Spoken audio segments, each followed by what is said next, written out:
Hello everyone, this is Renu Agarwal here. आज का topic हमारा है each versus every. Each versus every में आज हम क्या क्या करने वाले हैं, टेबल ऑफ कंटेंट्स देख लेते हैं। ईच और एवरी का जो यूज़ है या फिर इनका पार्ट्स ऑफ स्पीच है, इनमें काफ़ी कन्फ्यूज़न रहती है। कुछ इसमें सिमिलरिटी रहती है, कुछ इसमें डिफरेंसेस रहते हैं। तो सिमिलरिटी देखेंगे, फिर हम इनका पार्ट्स ऑफ स्पीच देखेंगे कि ईच का क्या रहता है, एवरी का क्या, फिर इनके यूजेस में डिफरेंस क्या रहते हैं। और इतना करने के बाद you will be able to do some practice questions. ठीक है, चलिए नेक्स्ट हम देख लेते हैं कि सिमिलरिटी क्या है। ईच एंड एवरी, ये दोनों ही क्या हैं, both are use before a singular noun. ये सिंगुलर नाउन के पहले यूज़ किए जाते हैं और सिंगुलर ही वर्ब लेते हैं। कैसे? देखो, क्योंकि ये क्या है, ये डिटर्मिनर है, यानी एडजेक्टिव्स हैं। ये एडजेक्टिव क्या काम करता है, एडजेक्टिव हमेशा नाउन को, चाहे वो प्लूरल हो सिंगुलर हो, नाउन को जो है वो डिफाइन करने का काम करता है, मॉडिफाई करने का काम करता है। तो जो मॉडिफायर्स होते हैं वो क्या होते हैं, एडजेक्टिव्स होते हैं। तो ये किसके आगे लगते हैं, ईच और एवरी सिंगुलर काउंटेबल नाउन के आगे लगते हैं। ठीक है, और ये टाइप क्या है इसका, एडजेक्टिव का, डिस्ट्रीब्यूटिव एडजेक्टिव। ये कौन से एडजेक्टिव हैं, डिस्ट्रीब्यूटिव एडजेक्टिव। अब देखो, ईच और एवरी दोनों के बाद क्या आएगा, सिंगुलर नाउन आएगा, और फिर सिंगुलर नाउन आएगा तो वर्ब भी क्या लेगा, सिंगुलर वर्ब लेगा। एग्जाम्पल से समझते हैं। ईच बॉय, अब ये क्या है आपका सिंगुलर नाउन। ठीक है, सिंगुलर काउंटेबल नाउन, और वर्ब भी क्या आ गई यहाँ पर आपकी, वर्ब भी आ गई है singular verb. Was given a medal, ये आपका सेंटेंस किस में जा रहा है, पैसिव वॉइस में। पैसिव वॉइस में आप ये देखिए, पैसिव वॉइस में भी कौन सा सेंटेंस है, ये पास्ट का। सिंपल पास्ट में हमारे पास वॉज वर्ब और वर्ब की थर्ड फॉर्म होती है, ये थर्ड फॉर्म है। तो इस तरह से आप इसका एक एक थोड़ा देख सकते हैं। नेक्स्ट है एवरी स्टूडेंट वॉज ऑनेस्ट। अब यहाँ पे ये जो वर्ब है वो स्टेटिव वर्ब है। ठीक है, और ये जो है कॉम्प्लीमेंट है इसका, तो ये लिंक करती है, मतलब ये लिंकिंग वर्ब कह सकते हैं आप इसे। तो यहाँ पे आप देखेंगे कि ये सिंगुलर काउंटेबल नाउन के साथ यूज़ हुआ है, और वर्ब भी क्या यूज़ हुई है इसके साथ, सिंगुलर ही वर्ब यूज़ हुई है। तो आई होप ये आपको क्लियर है कि एडजेक्टिव के रूप में हमने इसका किस तरह से यूज़ किया है। तो जब इतनी सिमिलरिटी है तो नेक्स्ट डिफरेंस क्या होगा, तभी हमने ईच वर्सेस एवरी लिखा है। तो डिफरेंस भी देखते हैं क्या रहेगा। सबसे पहले इसका डिफरेंस देखते हैं कि पार्ट्स ऑफ स्पीच में ये हमने देखा कि देखो पार्ट्स ऑफ स्पीच कितने हैं, 8 पार्ट ऑफ स्पीच है, जिसमें से देखो शुरू में क्या होता है, हर एक वर्ड, जैसे ईच मैंने लिखा, तो आप ये नहीं कह सकते कि ये क्या है, ये पार्ट ऑफ स्पीच में क्या है, नाउन है, प्रोनाउन है, एडवर्ब है, एडजेक्टिव है। क्यों? क्योंकि जब तक इसको हम सेंटेंस में यूज़ नहीं करते, ये ओनली एक वर्ड है। ठीक है, इस तरह से मतलब अलग अलग इनका पार्ट ऑफ स्पीच रहता है, वो हमें कहाँ पता लगता है, सेंटेंस में। ठीक है, तो अब हमें ईच और एवरी का यूज़ करते समय ये देखना है कि ये दोनों ही क्या है, एडजेक्टिव है, लेकिन ईच के एवरी के साथ मैंने क्या लिखा, ओनली। इसका यूज़ हम खाली एडजेक्टिव के रूप में कर सकते हैं, बट इसका यूज़ एज अ प्रोनाउन भी कर सकते हैं। ठीक है, एग्जाम्पल से समझेंगे कि कैसे। देखो, ईच ऑफ अस, अब यहाँ पे जब हम इसका प्रोनाउन के रूप में यूज़ कर रहे हैं, ये हमारा ये प्रोनाउन है। कैसे प्रोनाउन है वो भी मैं आपको बता देती हूँ। देखो, ये हमारा प्रेपोजिशन है, प्रेपोजिशन के बाद आने वाला क्या होता है, एक ऑब्जेक्ट होता है। ठीक है, ये भी प्रोनाउन है, लेकिन ये ऑब्जेक्टिव केस है। कौन सा केस है, ये ऑब्जेक्टिव। और ये भी ध्यान रखिएगा कि जब भी प्रेपोजिशन के बाद आने वाला जो नाउन प्रोनाउन होगा वो ऑब्जेक्टिव केस का रहेगा। ये किसका ऑब्जेक्टिव केस है, ये वी का ऑब्जेक्टिव केस है। ठीक है, वी का अस होता है, ये सब्जेक्टिव और ये ऑब्जेक्टिव। तो यहाँ पे कभी भी ये वाले जो सब्जेक्टिव केस होते हैं उन्हें हम यूज़ नहीं करते हैं। तो यहाँ पे अस हो गया। तो जब भी हम इसका एज अ प्रोनाउन यूज़ कर रहे हैं, अब ये मैंने कहा कि ऑब्जेक्ट है, ये हमारी हेल्पिंग वर्ब, ये हमारी मेन वर्ब है, फिर ये ऑब्जेक्ट हो गया। तो यहाँ पे सब्जेक्ट तो है ही नहीं। किसी भी सेंटेंस को बनने के लिए क्या चाहिए, एक सब्जेक्ट तो चाहिए। सब्जेक्ट के बाद आपकी वर्ब आती है, और फिर वर्ब के ये जो अकॉर्डिंगली इसके सब्जेक्ट के अकॉर्डिंग वर्ब यूज़ करते हैं। अब यहाँ पे देखो, यहाँ पे हमारे पास वर्ब तो है बट सब्जेक्ट नहीं है। तो अब ये सब्जेक्ट का काम कौन कर सकता है, सब्जेक्ट का काम एक नाउन और एक प्रोनाउन कर सकता है। ठीक है, तो आप यहाँ खाली ईच और एवरी नहीं, इसको पूरा ही हम देख लेते हैं कि और क्या क्या है, किस तरह से इसे हमने प्रोनाउन बताया कि प्रोनाउन है ये। अब सब्जेक्ट का काम खाली नाउन प्रोनाउन कर सकता है। अब यहाँ पे हमारे पास क्या है, ये ईच जो है वो सब्जेक्ट का काम कर रहा है।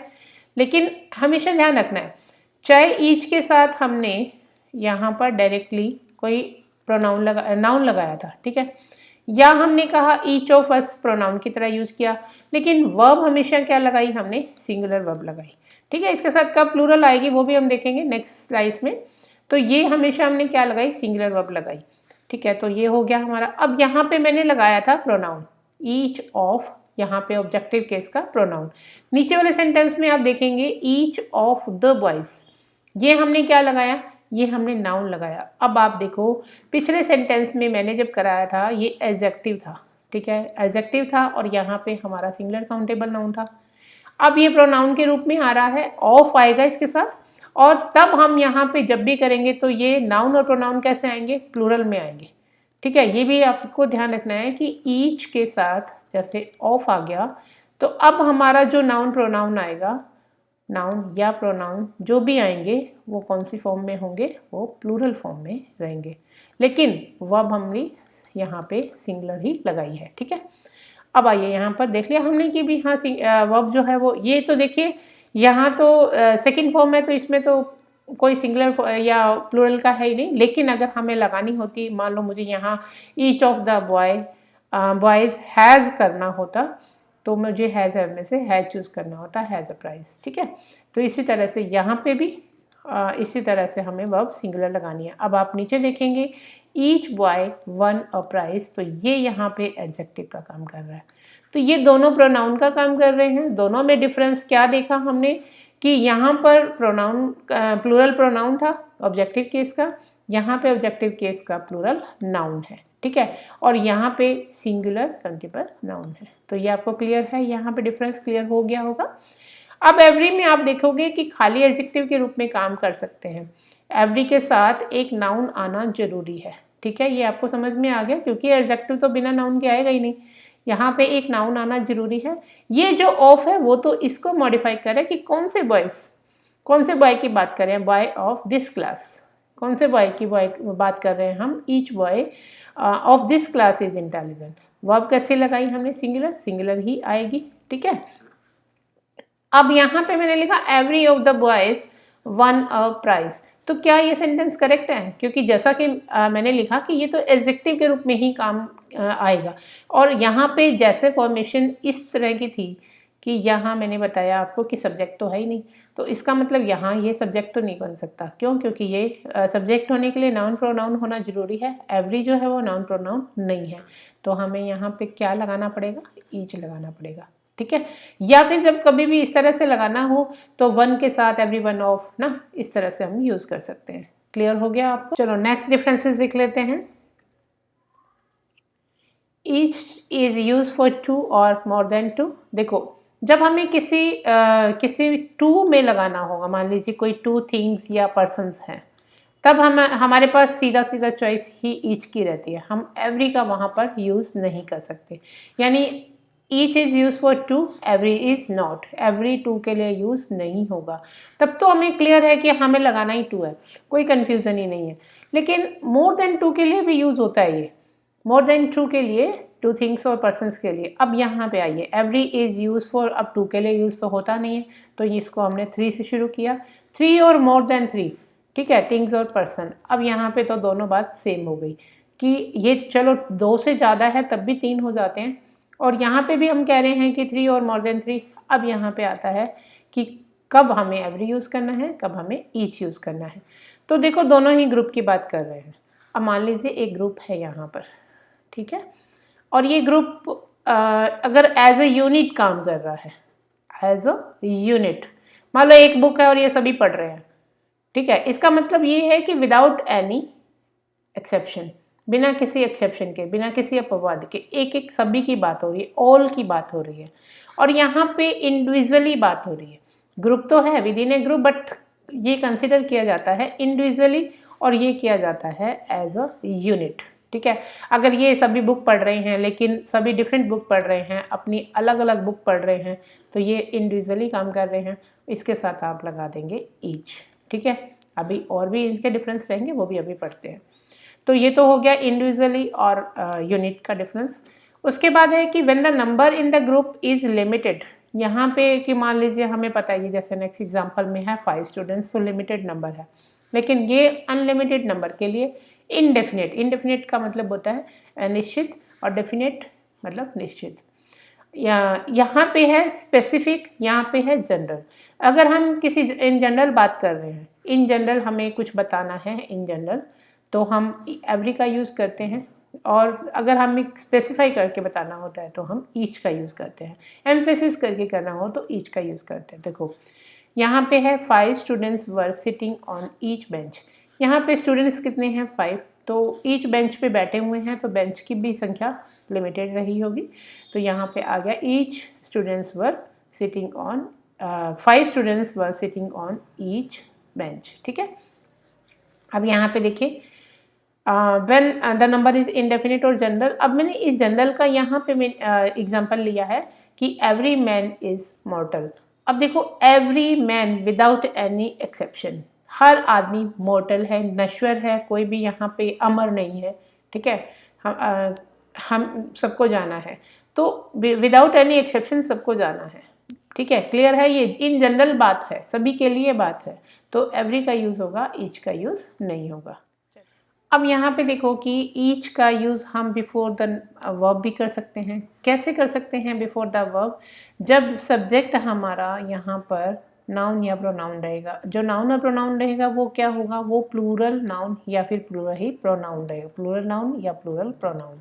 ठीक है, उसके बाद हम एम्फेसाइज करने के लिए इसको ईच लगा रहे हैं। अब हमारी वर्ब भी क्या हो जाएगी, प्लूरल वर्ब हो जाएगी। थोड़ा ध्यान दीजिएगा, जब ईच को हमने सब्जेक्ट की तरह यानी प्रोनाउन की तरह यूज़ किया था तो हमने वर्ब सिंगुलर लगाई थी। अब हमारा जो नाउन है या जो हमारा सब्जेक्ट है वो ये है।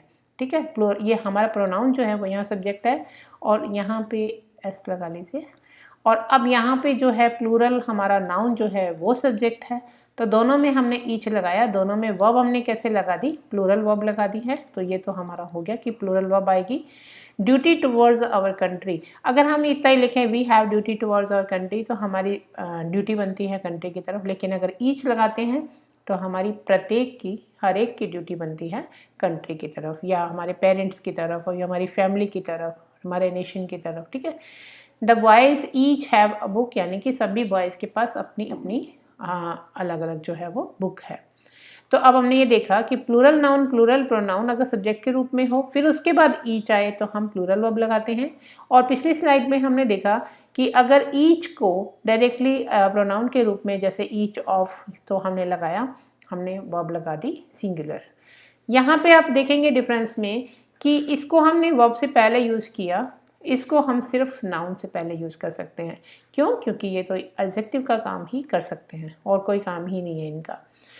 और ये क्यों यूज़ होते हैं? Use for repeated actions. मान लीजिए अगर हम प्रेजेंट टेंस की बात करें, simple present tense, indefinite tense, indefinite का तो मतलब ही इनडेफिनेट है, और जैसा कि एवरी को इनडेफिनेट के लिए यूज़ किया जाता है। My mother goes to temple every Monday, यानी यहाँ पे क्या है, एवरी मंडे वो जाती है, ये उनका रूटीन है, डेफिनेट नहीं है कुछ भी, रोज़ जाती हैं, पहले भी जाती थी, अब भी जाती है, आगे भी जाती रहेंगी, इस तरह से। ठीक है, कितनी बार, इसमें हम यूँ कह सकते हैं कि हाउ ऑफन, मतलब कितनी बार कोई एक्शन होता है।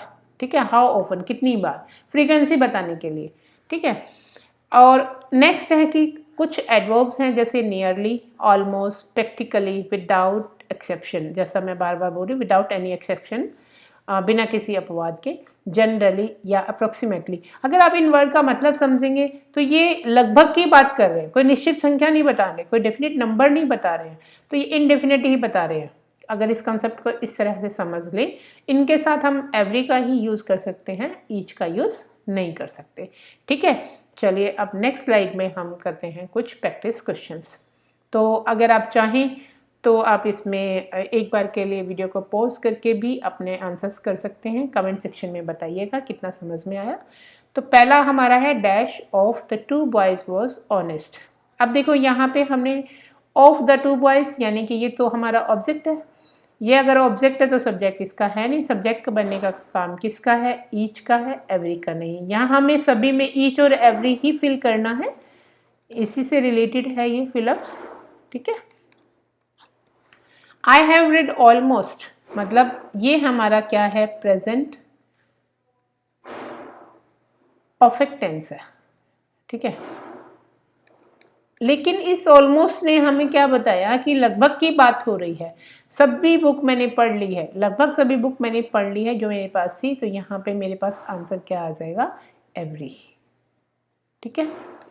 नेक्स्ट देखेंगे, मोहन हैज़ 2 पेन्स। अब ये 2 ने मुझे क्या बता दिया कि यहाँ पे मुझे ईच लगाना है। मोहन के पास 2 पेन है और जो हर एक पेन है वो ब्लैक कलर का है, ब्लैक है, तो ईच पेन, तो 2 के साथ तो कोई कंफ्यूजन है ही नहीं।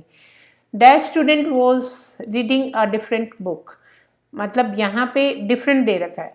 एक तो होता है ना, मैंने जैसे बताया कि द सेम आ जाएगा, तो यानी वो एक ही बुक को पढ़ रहे हैं, तो वो एज अ यूनिट काम कर रहे हैं। जब वो एज ए यूनिट काम कर रहे हैं तो हम एवरी लगा देते हैं।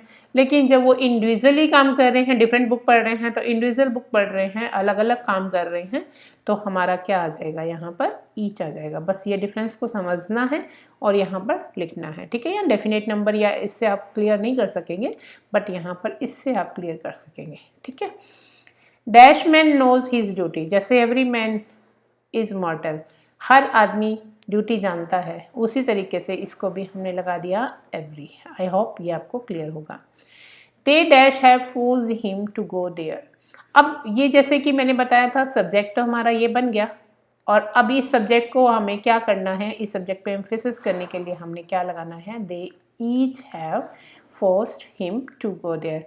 आई होप आपको ये क्लियर होगा। अगर आपको वीडियोस पसंद आ रही हैं तो लाइक कर दीजिएगा, और नए हैं चैनल पे तो सब्सक्राइब कर लीजिएगा। Thank you for watching.